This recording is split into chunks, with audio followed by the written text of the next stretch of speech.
Reaction is rapid. 1944 में letter आता है, 1945 में TIFR बन जाता है, Tata institute of fundamental research, Mumbai में है, आज भी है, और आज भी वो इंडिया के प्रीमियर न्यूक्लियर रिसर्च इंस्टीट्यूट में है।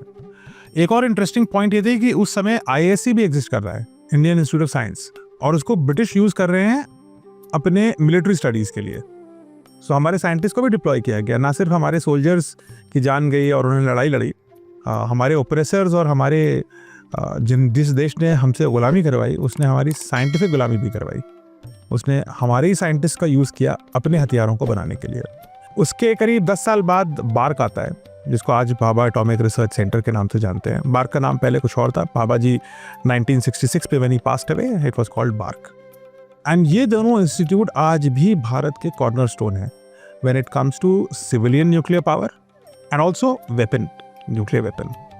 तो दिस इंस्टीट्यूशन का जो फॉर्मेशन है उसमें होमी भाभा का हाथ है, उसमें JRD टाटा का भी हाथ है, और उसके बाद when India becomes independent one has to also give credit to Nehru for listening to all this things.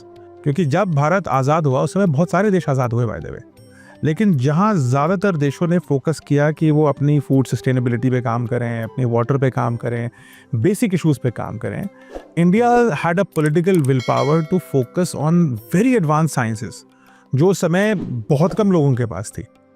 मतलब this was a developed countries domain, उस समय तो चाइना में भी नहीं थी।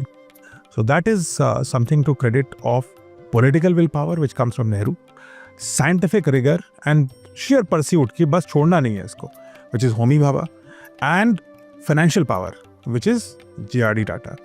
तो ये जो ट्रायड है, यहाँ से भारत के 2 बड़े इंस्टीट्यूट बने।